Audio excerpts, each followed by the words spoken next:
Hey guys, welcome to the study with Mayank. मैं हूं आपका मयंक। हम लोगों की यहाँ पर पीसीएस स्पेशल डेली जीके की सीरीज चल रही है। आज आपकी तारीख है 19 अगस्त। आज के वीडियो में हम लोग भारत और विश्व भूगोल से संबंधित प्रश्नों को देखेंगे। तो चलिए स्टार्ट करते हैं आज का वीडियो। देखते हैं मैं क्या क्या डिस्कस करना है यहाँ पर। आज का पहला प्रश्न है, निम्नलिखित में से कौन सा चंबल घाटी परियोजना से संबंधित नहीं है?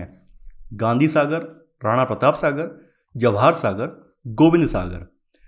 देखिए, गोविंद सागर जो है ये भाखड़ा नागल परियोजना का हिस्सा है और यह सतलज नदी पर अवस्थित है। गोविंद सागर झील 88 किलोमीटर लंबी तथा 8 किलोमीटर चौड़ी है और किसका हिस्सा है? ये भाखड़ा नागल परियोजना का हिस्सा है। जबकि गांधी सागर, राणा प्रसाद सागर और जवाहर सागर जो है ये चंबल घाटी परियोजना का हिस्सा है। तो यहां पर आपका सही आंसर होगा पहले का डी वाला, यानी गोविंद सागर जो है वो चंबल घाटी परियोजना से संबंधित नहीं है। दूसरा प्रश्न है आपका, वह भूगोलवेत्ता जिसने मिस्र को नील नदी का वरदान कहा? Columbus, Homer, Herodotus, Varenius. Herodotus को इतिहास का पितामह या पिता कहा जाता है। हेरोडोटस ने नील नदी का वर्णन करते हुए डेल्टा शब्द का प्रयोग किया और मिस्र को नील नदी का वरदान इन्होंने कहा है। तो आपका सही आंसर है दूसरे का सी वाला। तीसरा प्रश्न है आपका, नीचे तो कथन दिए गए हैं जिनमें से एक को अभिकथन और दूसरे को कारण कहा गया है।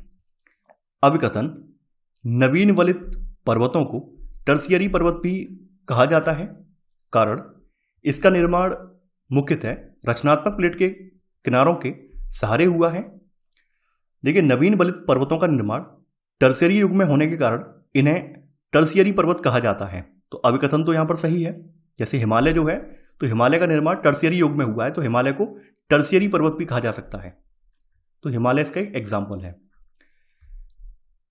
कारण यहां पर जो बताया गया है, कारण यहां पर असत्य है। देखिए, इसका निर्माण जो है रचनात्मक प्लेट से नहीं हुआ है बल्कि विनाशात्मक प्लेट के सहारे हुआ है। विनाशात्मक जो प्लेट है इसके किनारों के सहारे हुआ है। तो यहां पर अभिकथन सही है लेकिन कारण गलत है। तो आपका सही आंसर होगा तीसरे का सी, यानी ए सही है लेकिन आर गलत है। चौथा प्रश्न है आपका, निम्नलिखित कथनों पर विचार करें। कूट की सहायता से आपको सत्य कथनों का चयन करना है।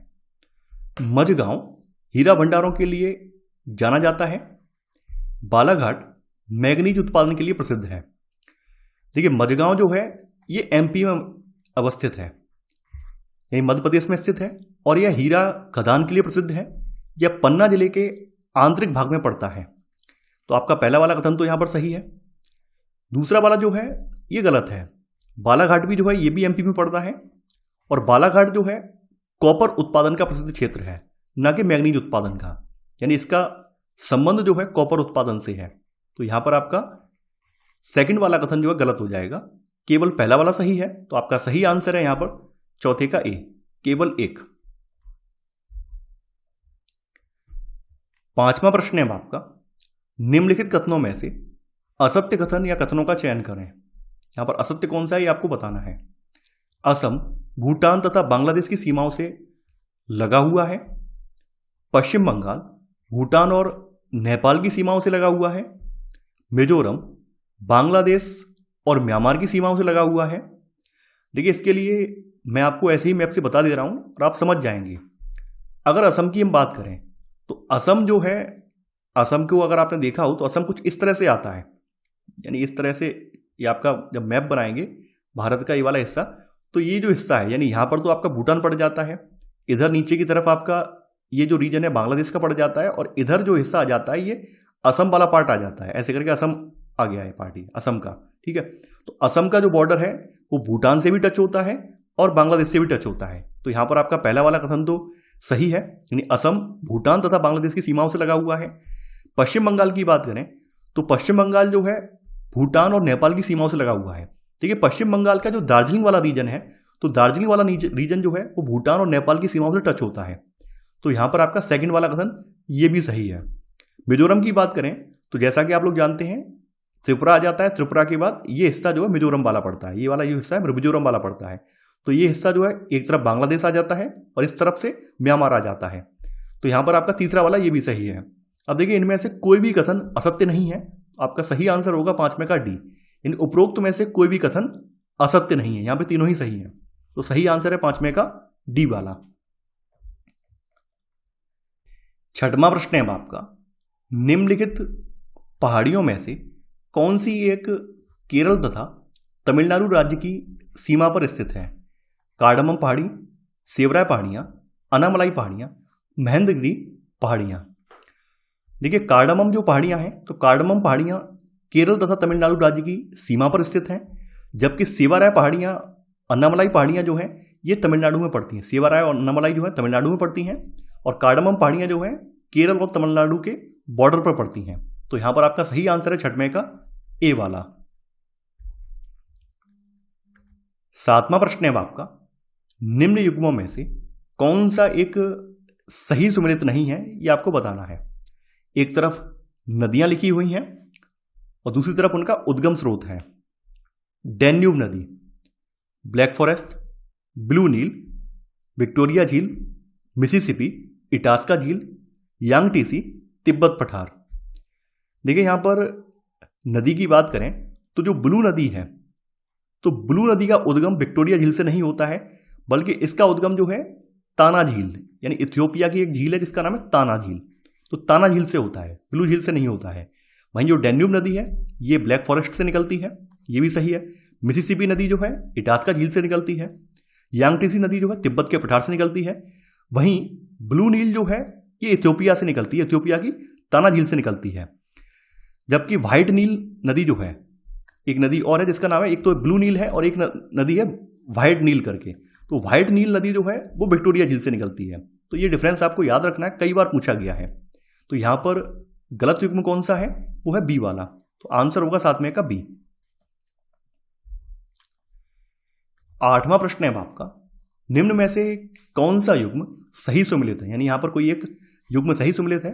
देश और उनके नगर, Venezuela, Bogota, New Zealand, Caracas, Colombia, Wellington, Cyprus, Nicosia. देखिए साइप्रस जो देश है इसमें निकोसिया नगर स्थित है, तो डी वाला युग्म यहां पर सही सुमेलित है। वहीं आपका जो कराकस नगर है ये वेनेजुएला में पड़ता है। वेलिंगटन जो है ये न्यूजीलैंड में पड़ता है, और बगोटा जो है ये कोलंबिया में पड़ता है। तो आपका सही आंसर है 8वें का डी वाला। 9वां प्रश्न है आपका, रॉन डेल्टा तथा लायंस की खाड़ी में चलने वाली ठंडी हवा है। मिस्ट्रल, बोरा, फॉन, जोंडा।